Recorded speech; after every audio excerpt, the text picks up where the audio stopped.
Pemirsa, obligor BLBI Marimutu Sinivasan dicekal di Pos Lintas Batas Negara PLBN Entikong Sanggau, Kalimantan Barat. Ya, Marimutu diduga akan melarikan diri ke Malaysia, meski yang bersangkutan mengaku akan berobat.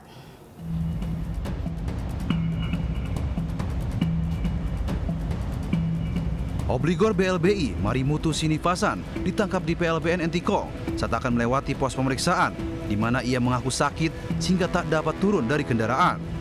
Kemudian petugas imigrasi memeriksa paspor untuk dilakukan pemindaian data pada sistem perlintasan. Ternyata dalam data terungkap, Marimutu merupakan subjek cekal dengan identik 100% berdasarkan sistem cegah tangkal yang dimiliki imigrasi. Marimutu pun dicekal untuk masuk Malaysia. Sementara itu, Ketua Satuan Tugas Penanganan Hak Tagih Negara Dana BLBI Rionat Silaban, jumlah utang BLBI Marimutu 31 triliun rupiah.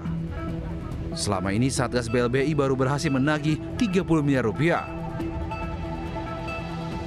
Dalam catatan kita ada US dollar, US dollarnya kalau saya nggak salah sekitar 3,9 miliar dolar, sedangkan rupiahnya dalam catatan kita sekitar 31 triliun something. Itu belum bayar sama sekali? Sudah ada usaha, tapi so far yang kita terima baru sekitar 30 miliaran. Marimutu akhirnya diserahkan ke Kementerian Keuangan oleh Dirjen Imigrasi untuk diproses lebih lanjut. Dari Jakarta, Heru Triyuniarto melaporkan.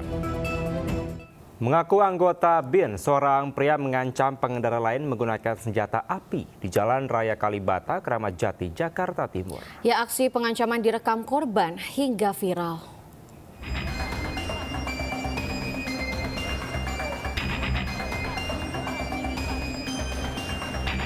Seorang pengemudi yang mengaku anggota BIN terlibat cekcok dengan pengendara lain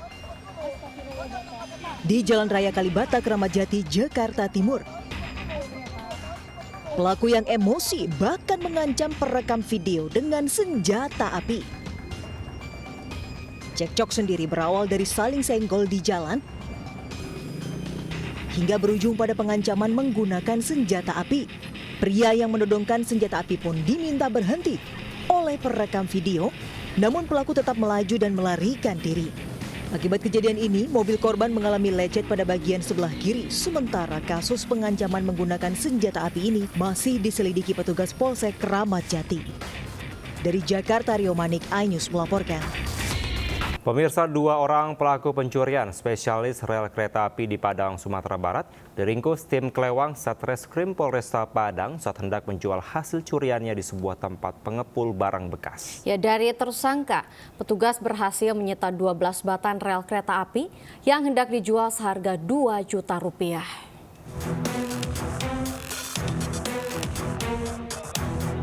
Tim Klewang Satreskrim Polresta Padang menangkap 2 pelaku pencurian spesialis rel kereta api saat hendak menjual hasil curiannya di sebuah tempat pengepul barang bekas di daerah Rawang, Jakarta Barat Selatan, Kota Padang, Sumatera Barat. Saat interogasi, kedua pelaku B dan Z sempat berkilah telah melakukan pencurian rel kereta api di daerah Lubek, Kota Padang. Namun saat digeledah, polisi menemukan barang bukti sejumlah rel kereta api. Kedua pelaku pun tak dapat berkutik dan mengakui perbuatannya. Pelaku melakukan pencurian rel kereta api dengan cara memotong dengan gergaji besi. Polisi menyita 12 batang rel kereta api milik PT KAI yang hendak dijual ke pengepul barang bekas seharga 2 juta rupiah.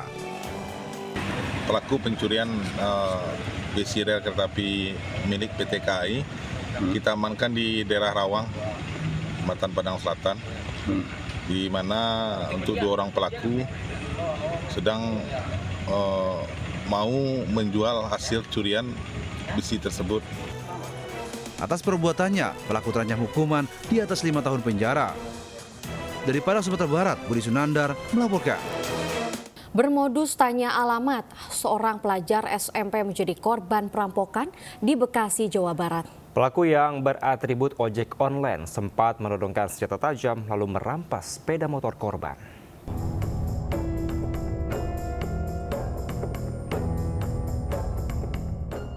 Kamera CCTV merekam aksi perampokan di Kafling Bulak Perwira, Bekasi Utara, Jawa Barat. 2 pelaku yang salah satunya beratribut ojek online berpura-pura menanyakan alamat kepada seorang pelajar. Saat kondisi sepi, salah seorang pelaku menodongkan senjata tajam kemudian merampas sepeda motor korban. Korban yang sempat ketakutan dan trauma baru berani bicara ke warga setelah kedua pelaku kabur. Terus pakai masker, terus pakai helm. Pakai helm. Nggak pakai. Korban lagi di sini lagi berdiri apa Bu? Kayaknya dia jalan dari sana, Pak. Terus itu diikutin. Oh, diikutin. Nah, terus di perapatan ini mungkin diambil motornya. Yang lihat lagi sepi. Sepi. Pura-pura nanya dulu, nanya alamat gitu kayaknya. Terus langsung dihampirin. Pas nggak ada orang, baru ditodongin kayak. Pasca kejadian, anggota Polsek Bekasi Utara langsung melakukan olah tempat kejadian perkara serta mengamankan rekaman kamera CCTV untuk dijadikan barang bukti dan mengejar para pelaku. Sementara warga diimbau tetap waspada dan tidak membiarkan anak-anak di bawah umur mengendarai sepeda motor. Dari Bekasi, Jawa Barat, Rahmat Hidayat, iNews melaporkan. Pemirsa, ratusan rumah di Jalan Damai Lubang Buaya Cipayung, Jakarta Timur kebanjiran setinggi 1 meter saat hujan deras mengguyur kota Jakarta Timur pada Senin sore. Ya, banjir akibat muara saluran air ditutup oleh salah seorang pemilik lahan. Warga mengamuk dan menggeruduk kantor kelurahan.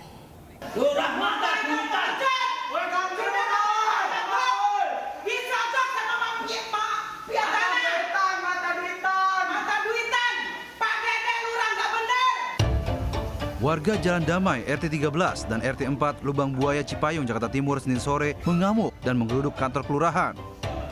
Mereka meminta pihak kelurahan dan kecamatan menyelesaikan banjir yang melanda rumah mereka.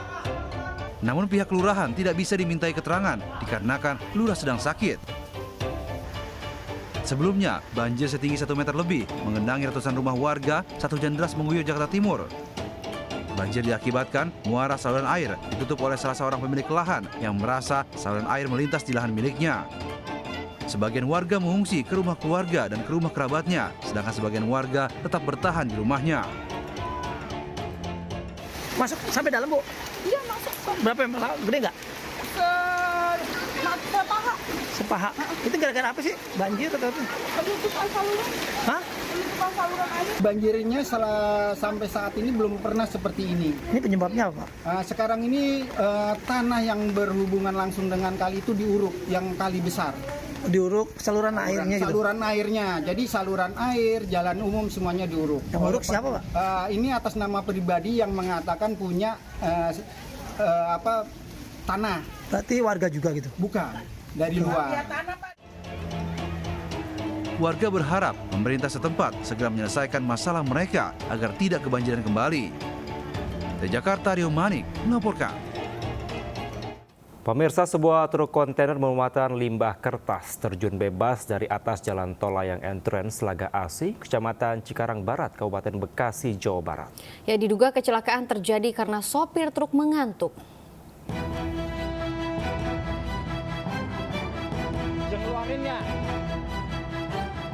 Sebuah truk kontainer yang syarat muatan terjun bebas dari jalan tol layang entrance ke Laga Asih, Kecamatan Cikarang Barat, Kabupaten Bekasi, Jawa Barat.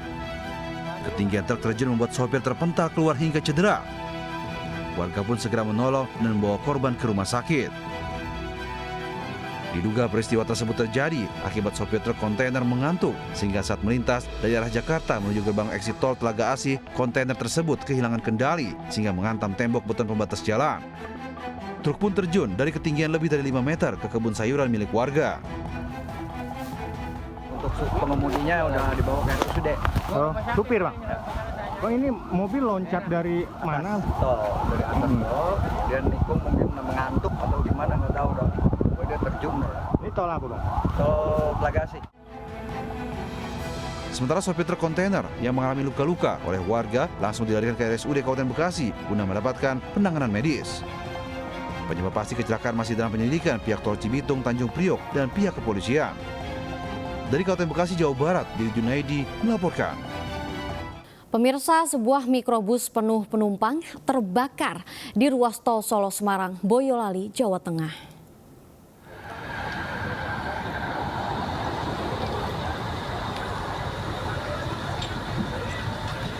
Sebuah mikrobus syarat penumpang terbakar di Jalan Tol KM 477+400, jalur B atau Desa Ngargosari, Ampel, Boyolali.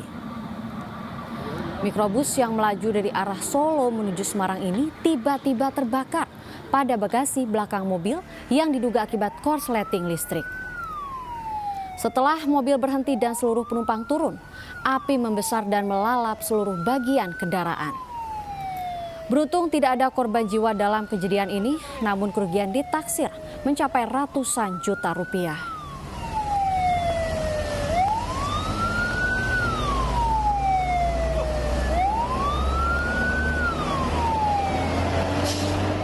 Pemirsa, akibat guyuran hujan deras, seorang pemuda yang akan ke sawah terjebak aliran sungai deras di Banyumas, Jawa Tengah. Ya, korban yang terjebak segera diselamatkan tim SAR menggunakan tali temali dan dibawa kembali ke rumah.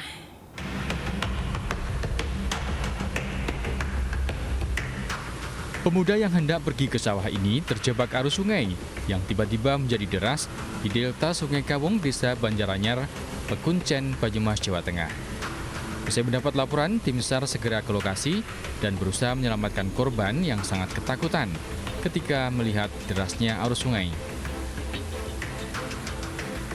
Korban diselamatkan petugas menggunakan tali dengan teknik tie rolen antara bantaran sungai dan delta sungai. Beruntung, korban Agus Nurdias, 29 tahun, segera dievakuasi dalam keadaan selamat dan langsung dibawa pulang ke rumah. Tim Liputan iNews melaporkan. Pemirsa, Menteri PUPR Basuki Hadi Mulyono berpamitan dengan anggota dan pimpinan Komisi 5 DPR seiring segera berakhir masa tugasnya. Dengan suara bergetar, Basuki meminta maaf dan berterima kasih atas pengawasan selama ini. Sebelumnya, Menteri Keuangan Sri Mulyani juga minta maaf kepada anggota Komisi 11 DPR RI. Apalagi kalau menterinya mitra kerja Komisi Menteri 5. PUPR Basuki Hadi Mulyono memberikan salam perpisahan di akhir masa jabatannya yang akan berakhir pada 20 Oktober mendatang. Hal ini disampaikan Basuki seusai rapat terakhir dengan anggota Komisi 5 DPR RI pada Senin siang. Basuki juga berterima kasih kepada Komisi 5 atas pengawasannya selama menjalankan tugas di Kementerian PUPR. Hal yang sama juga dilakukan Menteri Keuangan Sri Mulyani saat rapat kerja dengan Komisi 11 DPR RI pada Senin siang. Tapi ternyata raker itu 10 tahun telah berlalu kita bersama, berkaya untuk membangun bangsa. Andai kata ada kata-kata yang tidak sama, mohon maaf, please, jangan dipendam selamanya. Adalah harapan semua keluarga dan kita semua. Walaupun tiba saatnya kini kita untuk berpisah, semoga silaturahim tetap dapat kita jaga. Sekali lagi terima kasih Bapak dan semuanya.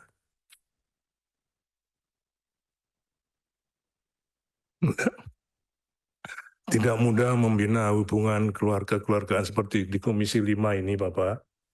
Apapun yang Bapak sampaikan kami rasakan bahwa itu memang tujuannya baik untuk membangun.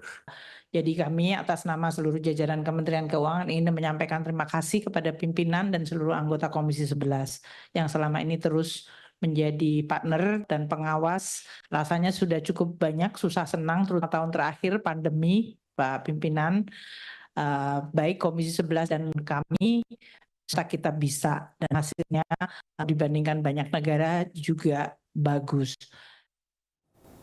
PJ Gubernur Jakarta Heru Budi Hartono meninjau uji coba makan gratis bergizi di SDN 01 Manggarai dan SMPN 03 Manggarai, Jakarta Selatan. Uji coba makan bergizi kali ini menyuguhkan menu dengan harga variatif, mulai dari Rp20 hingga Rp25.000. Guna memenuhi kebutuhan standar 4 sehat 5 sempurna bagi anak sekolah, Pemprov DKI Jakarta kembali melaksanakan uji coba pembagian makan bergizi. Di SDN 01 Manggarai, para siswa mendapat menu makanan bergizi yang meliputi nasi, sayur lauk, buah, dan susu. Para siswa pun riang gembira menikmati makanan bergizi senilai Rp20.000.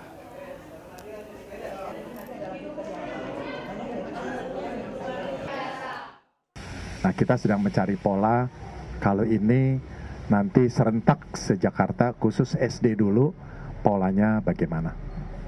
Supaya mereka juga sampai di tempat, makanan juga tetap terjaga, tetap gizinya tetap ada. Oke?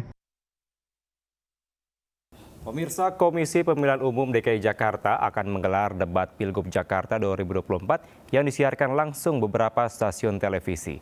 Acara debat Pilgub bagi ketiga bakal paslon gubernur dan wakil gubernur Jakarta direncanakan berlangsung 3 kali pada masa kampanye Pilkada Jakarta 2024. KPU DKI Jakarta merencanakan pelaksanaan debat Pilgub Jakarta 2024 sebanyak 3 kali pada masa kampanye Pilkada 2024. Debat Pilgub akan tayang pada tanggal 6 Oktober, 27 Oktober, dan 15 November 2024. Teknis pelaksanaan debat Pilgub ini akan dibagi ke dalam 6 segmen yang akan berlangsung selama 90 menit. KPU Jakarta masih merancang topik yang akan dibahas pada pelaksanaan debat ketiga paslon. Apakah nanti mau formatnya seperti yang Pilpres kemarin? Tentunya topik-topik untuk debat Pilgub ini adalah topik-topik yang berkaitan dengan bagaimana visi misi untuk pengembangan DKI Jakarta untuk 5 tahun ke depan. Artinya ini harus sejalan dengan apa yang menjadi rancangan atau RPJPD yang sudah disusun oleh Bapeda di DKI Jakarta. Bakal calon gubernur Jakarta Pramono Anung bersilaturahmi dengan Wakil Presiden ke-10 dan ke-12 RI Yusuf Kala Senin malam.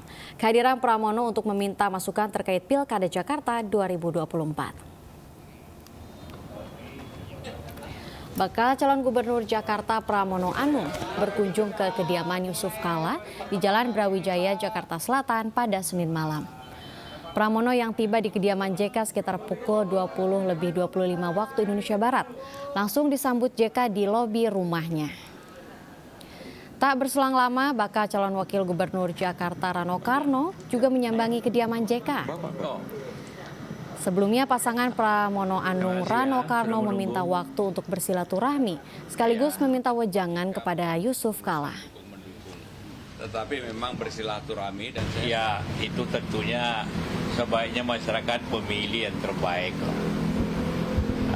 Jangan emosi, bahwa itu ada emosi pastilah. Tapi saya kira kalau nanti melihat bagaimana beliau memberikan wawasan-wawasan gagasan-gagasan, orang akan memilih sendiri. Itu tahap awal itu. Ya, yang pertama saya datang ke Pak JK bukan urusan dukung-mendukung. Tetapi memang bersilaturahmi dan saya belajar banyak selama mendampingi beliau ketika beliau menjadi wapres. Saya yang sehari-hari menyiapkan rapat-rapat dan berbagai keputusan, maka dalam banyak hal beliau dalam memutuskan segala sesuatu sangat cepat, tepat, dan simpel. Maka itulah yang kemudian saya dan Bang Dul pada malam hari ini ingin belajar.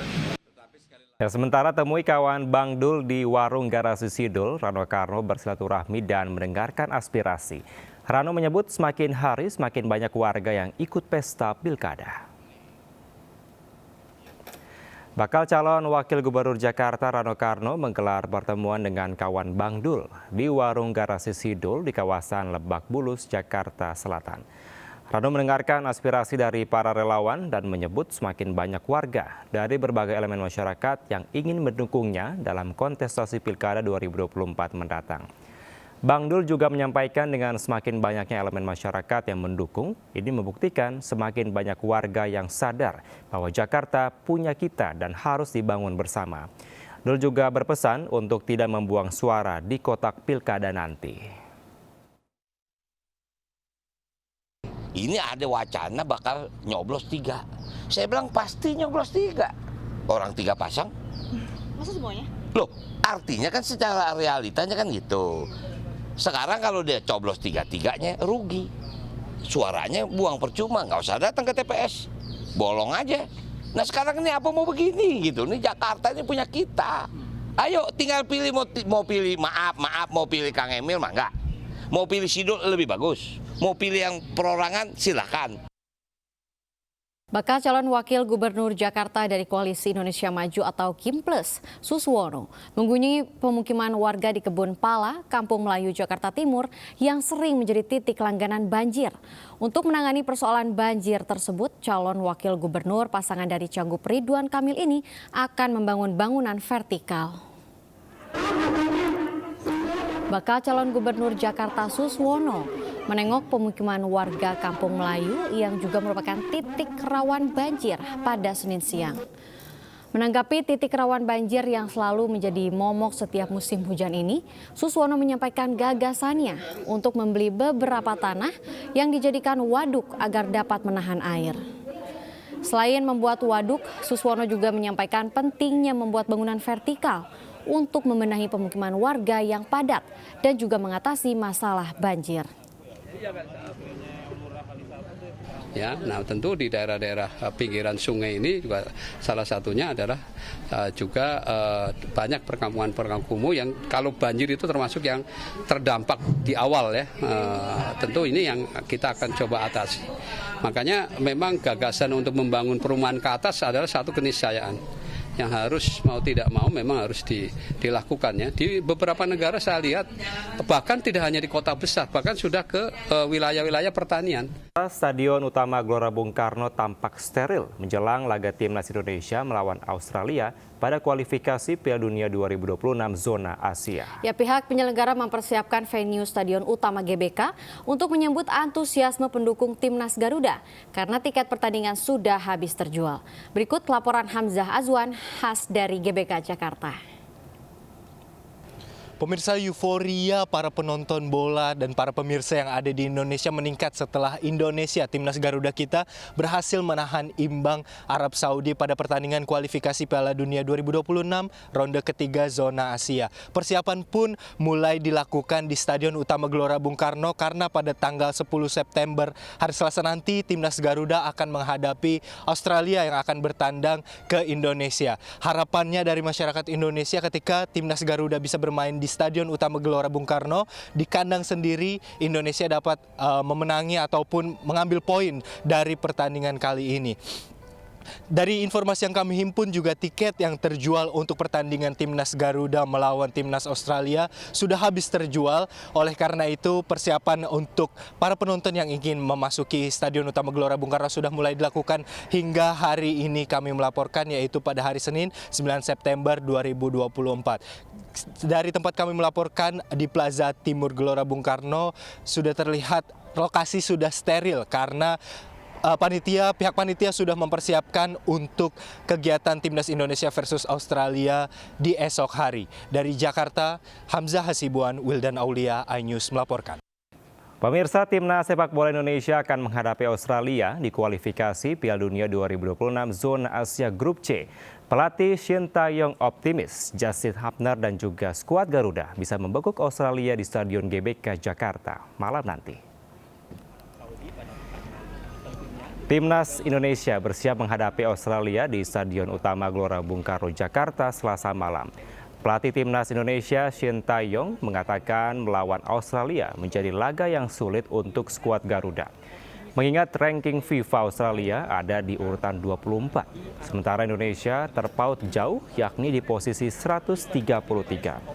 Meski demikian, skuad Garuda tidak akan menyerah. Hapner dipastikan turun menambah amunisi skuad Garuda usai absen pada pertandingan Indonesia melawan Arab Saudi karena akumulasi kartu kuning. Pemain-pemain terbaiknya, apalagi nanti pemain bertahan seperti Justin Hapner bisa kembali bermain usai mendapatkan akumulasi. 내일 경기는 뭐 우리가 쉬운 경기는 절대 아니다.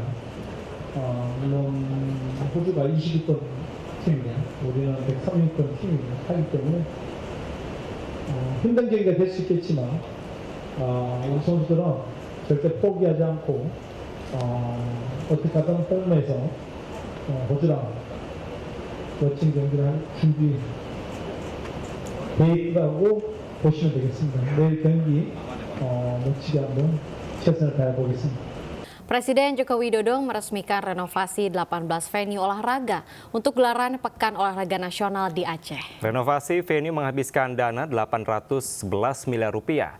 Jokowi meminta agar kepala daerah tetap merawat venue yang telah direnovasi selesai gelaran Pekan Olahraga Nasional.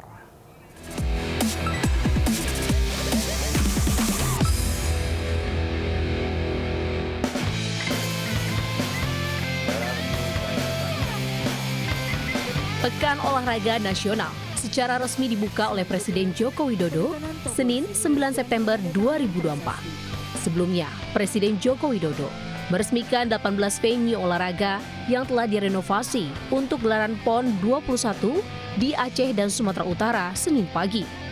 Jokowi mengungkapkan, renovasi 18 venue olahraga untuk gelaran PON menghabiskan anggaran sebesar 811 miliar rupiah. Jokowi juga meminta agar kepala daerah tetap merawat venue olahraga seusai penyelenggaraan PON selesai. Hal ini diungkapkan karena pengalaman bahwa venue olahraga tidak dirawat seusai gelaran PON sebelumnya. Saya minta Pak Gubernur, para bupati dan wali kota agar mengelola pemanfaatan fasilitas ini secara profesional agar terpelihara dengan baik dan dapat dimanfaatkan dalam jangka waktu yang panjang hingga puluhan tahun ke depan. Manfaatkan venue-venue ini sebagai tempat penjaringan dan pembinaan bibit-bibit unggul di bidang olahraga, sebagai tempat pelatihan para atlet dari Aceh untuk meningkatkan prestasi. Jokowi menyarankan agar venue yang ada dimanfaatkan untuk tempat pelatihan dan pembinaan para atlet untuk meningkatkan kemampuan sehingga menghasilkan bibit unggul. Dari Aceh, Ismalia Bagus Prasetya Adi, Anyus melaporkan. Ya, pemirsa, tim futsal putra kontingen Kalimantan Timur berhasil menyabet medali emas pada cabang olahraga futsal di ajang Pekan Olahraga Nasional ke-21 Aceh Sumut 2024 setelah menekuk tim futsal putra kontingen Jawa Timur dengan skor tipis 2-1. Ya, sementara kontingen Panjat Tebing Sumatera Utara yang digawangi Busan Muhammad Rifki dan Rian Gordo dan Glenn Bakri mengandaskan impian Fedrio Leonardo CS untuk menggondol medali emas di nomor speed relay putra.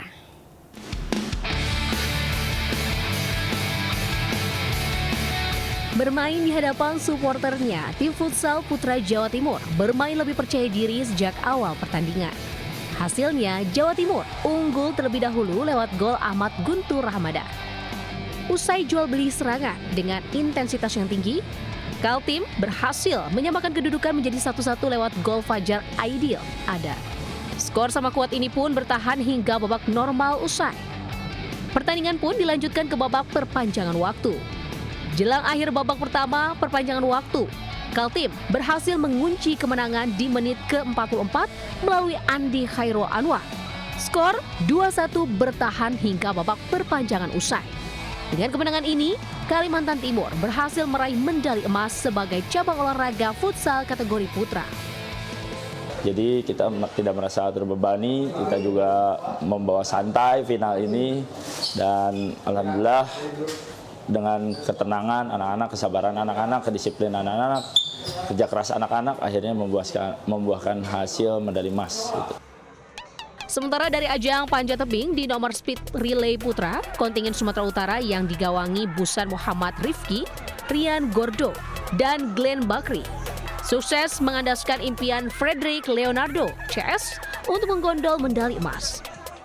Pada pertandingan yang berlangsung di arena panjat tebing Kompleks Stadion Harapan Bangsa Banda Aceh, Busan Ahmad CS membukukan catatan waktu tercepat yakni 15,84 detik.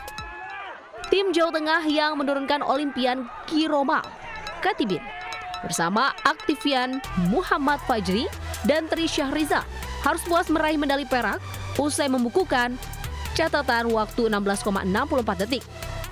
Sedangkan Frederick Leonardo, Doni Kurniawan, dan Rian Ramadhani yang mewakili Kalimantan Barat meraih medali perunggu dengan catatan waktu 16,78 detik. Dari Medan, Sumatera Utara, dan Banda Aceh, Ahmad Ridwan Nasution, Syukri Syarifuddin melaporkan. Dan pemirsa, berikut daftar perolehan medali sementara dari peserta PON 21 2024 Aceh, Sumatera Utara hingga Senin malam.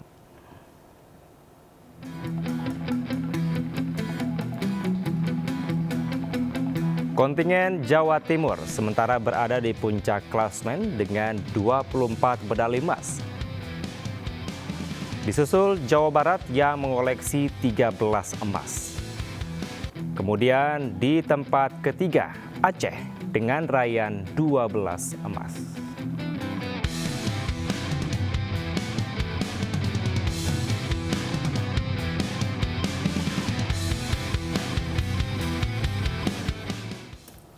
Pemirsa, Federasi Futsal Indonesia mengapresiasi kompetisi futsal yang melibatkan korporasi di pasar modal Indonesia beserta insan pers Kamaro Futsal Competition 2024 yang kembali digelar di Jakarta. Ya, pemirsa, turnamen ini diharapkan dapat meningkatkan persaudaraan antara korporasi dengan wartawan di luar lingkup pekerjaan.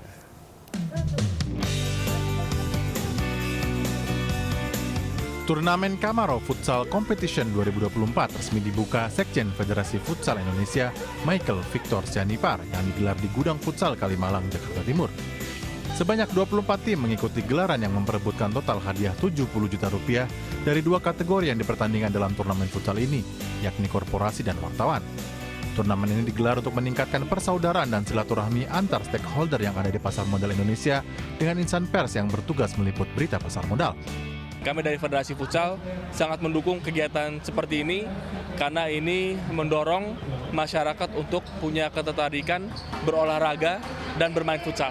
Jadi kita harapkan hari ini nanti akan muncul juara-juara yang berhasil menang dengan sportivitas. Sebenarnya sih kita pengen sinergi aja antar stakeholder dan para wartawan.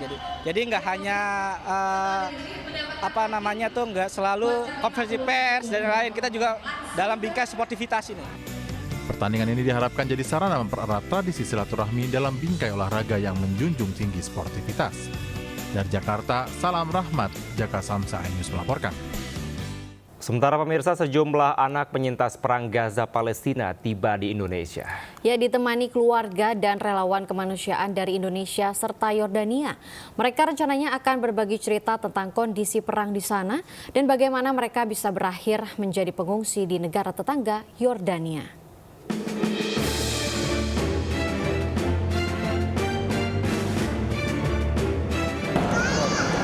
Pemirsa, saat ini saya ada di Bandara Soekarno-Hatta bersama teman-teman dari tim peduli yang rencananya akan menjemput saudara-saudara kita dari Gaza, Palestina.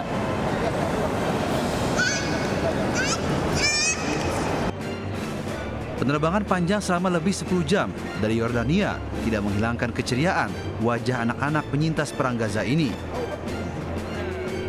Apalagi setelah sejumlah relawan kemanusiaan dari tim peduli menyambut hangat kedatangan mereka dengan memberi bendera Indonesia Palestina, kain tenun khas Indonesia, dan hadiah-hadiah kecil untuk anak-anak. Ketiga anak asal Gaza ini datang ke Indonesia ditemani kedua orang tua dan neneknya. Mereka selamat mengungsi ke Yordania setelah beberapa kali terusir dari pengungsian ke pengungsian di Gaza dan berhasil lolos dari genosida Zionis Israel. Selama di Indonesia, mereka juga ditemani satu keluarga penghuni asal tetap. Selama di Indonesia, mereka juga ditemani satu keluarga pengungsi asal tepi barat Palestina yang kini bekerja dan menetap di Yordania sebagai relawan di salah satu lembaga kemanusiaan terbesar Yordania bernama ICCS atau Islam Charity Center Society. Usai mendengarkan senandung lagu Palestina dari kakak beradik Samira dan Masa, saya pun mengantarkan mereka meneruskan perjalanan. Rencananya hingga 18 September mendatang, anak-anak para penyintas perang Gaza ini akan bertemu dengan sejumlah lembaga kemanusiaan di Indonesia, para selebritas yang peduli anak-anak Gaza, dan Majelis Ulama Indonesia di Jakarta, Banten, Bandung, hingga Yogyakarta. Dari Tangerang, Banten, Jajang Diraja Negara melaporkan. Ya pemirsa, dan juga Kevin dari hewan anjing. Sekarang kita ke hewan yang menggemaskan juga ini. Bagi Anda pecinta kucing yang ingin mengadopsi ataupun menyerahkan kucing untuk dirawat, rumah kucing parung menjadi pilihannya nih, ya, Kevin. di rumah kucing parung ini ya, Lida dan pemirsa, terdapat pilihan kucing sehat dari tempat penampungan kucing yang terlantar yang bisa diadopsi.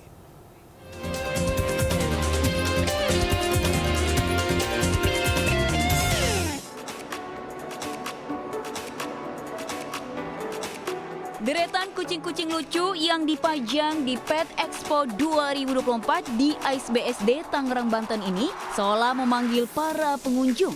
Meski di sebuah expo di mall mewah, kucing-kucing bukan merupakan barang jualan. Kucing-kucing yang terlihat sehat merupakan kucing yang siap diadopsi. Sebelum dipamerkan untuk diadopsi, kucing-kucing ini sudah menjalani berbagai perawatan dan vaksin hingga dipastikan sehat dan layak diadopsi. Deretan kucing lucu ini merupakan kucing yang diadopsi Rumah Kucing Parung. Sudah berdiri sejak tahun 2014. Pendirian Rumah Kucing Parung berawal dari keprihatinan melihat kucing-kucing liar di jalanan. Kucing liar itu kemudian dirawat selayaknya. Untuk biaya perawatan dan pakan kucing, Rumah Kucing Parung mengandalkan para donatur serta produsen pakan. Rumahnya kucing-kucing yang membutuhkan rumah, yang terlantar, yang kondisinya kurang baik, ya kita rawat, kita pelihara, dan kita carikan adopter. Untuk bisa diadopsi juga tidak sembarangan. Pihak Rumah Kucing Parung akan menilai orang yang mengadopsi apakah layak sebelum diizinkan mengadopsi kucing-kucing itu. Dari Tangerang Selatan, Banten, Irfan Hardiansah, Dipo Andi Muharram melaporkan. Ya, selanjutnya kita ke informasi kuliner yang bisa menjadi pilihan masyarakat dan pemirsa di rumah nanti. Pemirsa, bakmi pedas chili oil kini menjadi kuliner favorit di media sosial. Saking larisnya, sebuah warung tenda di Bintaro, Tangerang Selatan, Banten mampu menjual bakmi ini mencapai 100 mangkok per harinya. Ya, Kevin dan juga pemirsa nih, selain rasanya yang pedas, namun nikmat membuat penggemarnya penasaran. Dan berikut liputannya.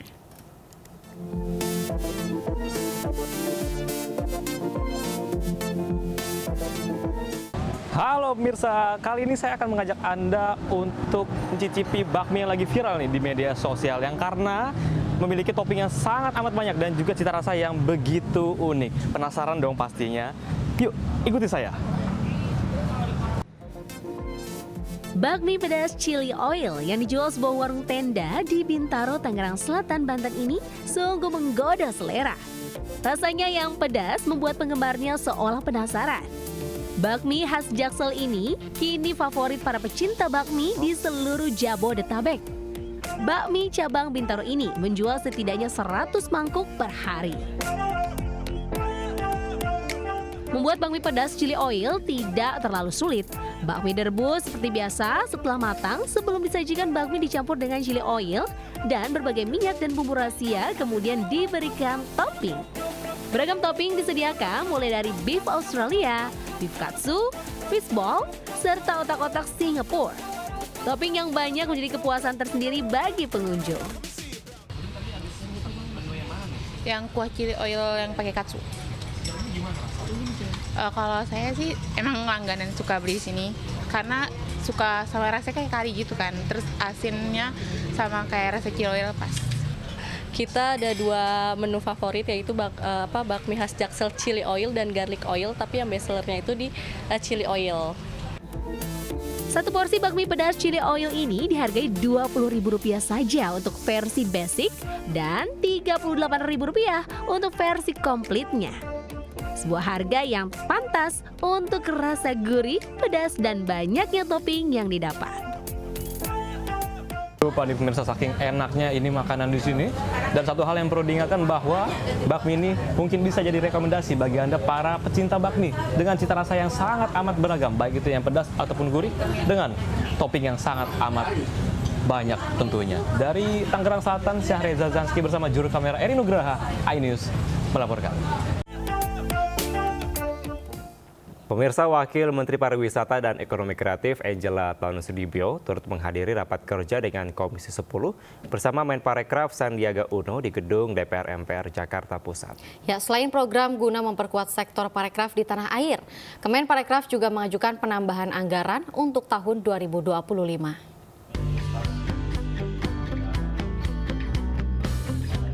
Dalam rapat kerja dengan Komisi 10 DPR RI di gedung DPR MPR Jakarta Pusat, Menparekraf Sandiaga Uno usulkan sejumlah program guna memperkuat sektor pariwisata dan ekonomi kreatif Indonesia di tahun 2025. Program-program tersebut diharapkan mampu meningkatkan kesejahteraan dan keterampilan masyarakat, khususnya kualitas sumber daya manusia di sektor parekraf.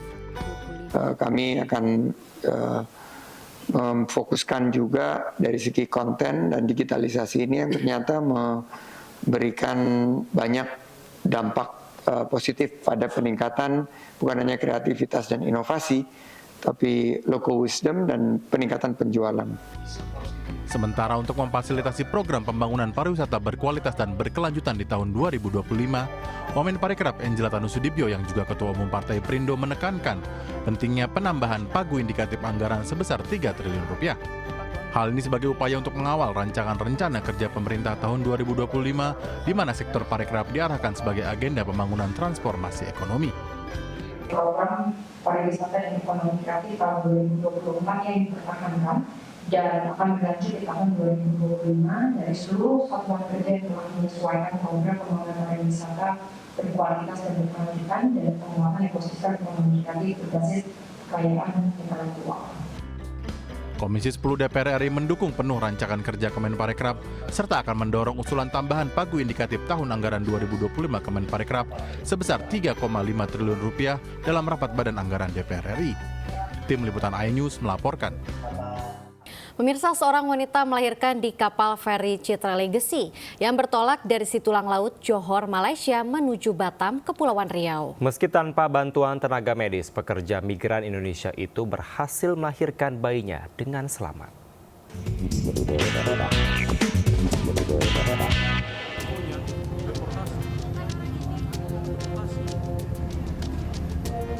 Petugas Syah Bandar dibantu anak buah kapal langsung masuk ke dalam kapal untuk memberikan pertolongan medis pertama dan mengevakuasi sang ibu ke Rumah Sakit Awal Bros Batam Kota Minggu sore. Seorang ibu bernama Rosmawati melahirkan di atas kapal feri dalam perjalanan dari Johor, Malaysia menuju Batam, Kepulauan Riau. Sebelumnya, tangisan bayi perempuan mungil yang lahir dengan selamat dengan bantuan beberapa orang penumpang kapal memecah keheningan di kapal feri yang 2 jam lagi akan tiba di Pelabuhan Batam. Rosmawati yang tengah hamil tua dalam perjalanan pulang ke Indonesia karena dideportasi dari Malaysia tanpa pendampingan. Dikarenakan kondisi seperti itu, kita memohon agar kapal tersebut lebih dipercepat.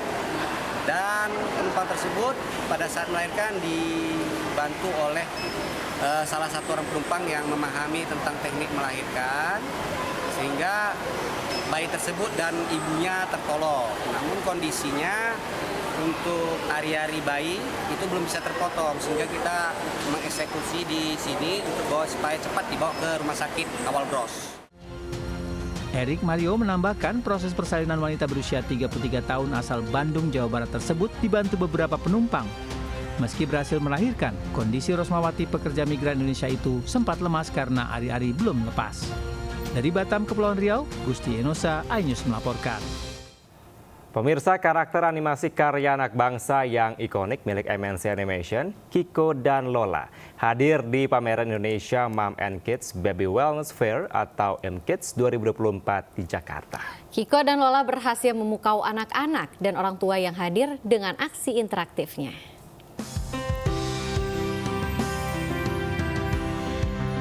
Acara Meet and Greet Kiko dan Lola berlangsung meriah ketika karakter favorit anak-anak ini mengajak pengunjung untuk bernyanyi dan menari bersama di Indonesia Mom and Kids Baby Wellness Fair 2024 di JCC Senayan, Jakarta. Sorak-sorai dan tawa riang memenuhi ruangan saat Kiko memimpin lagu-lagu ceria, menciptakan suasana yang penuh kegembiraan. Para pengunjung tak hanya antusias mengikuti setiap gerakan tari, tetapi juga mengabadikan momen keseruan bersama Kiko. Karakter yang paling disuka dari film Kiko nih apa nih? Lola. Apa? Kenapa paling suka sama Lola? Karena Lola itu lucu banget. Selain itu, anak-anak juga bisa menghabiskan waktu libur akhir pekan dengan berbagai aktivitas gratis seperti mewarnai dan bermain game terbaru Kiko Survivor dari Games Plus di booth MNC Animation. Mengajarkan masyarakat Indonesia kalau memang lokal IP atau produk IP Indonesia, animasi-animasi Indonesia itu bisa bersaing dengan produk luar, termasuk game-gamenya juga. Jadi dukung animasi dan produk lokal Indonesia. Kalau dari bentuk support MNC Animation ini ya seperti ini dari MNC Animation mendukung ya dalam booth-nya ini ada kegiatan mewarnai untuk anak-anak dan juga ada kegiatan acara Meet and Greet Kiko Animation. Jadi anak-anak yang biasanya hanya menonton di layar TV bisa bertemu langsung dengan karakter-karakternya. Di pameran MKids 2024 yang berlangsung 5 hingga 8 September ini, MNC Animation juga memperkenalkan beberapa teaser animasi terbarunya, yaitu serial Titus the Detective yang akan tayang bulan ini di RCTI, animasi Zana Whisper of the Volcano Isle yang rencananya akan tayang di bioskop seluruh Indonesia pada tahun 2025 mendatang. Dari Jakarta, Wenda Nura, Dipo Andi, iNews melaporkan.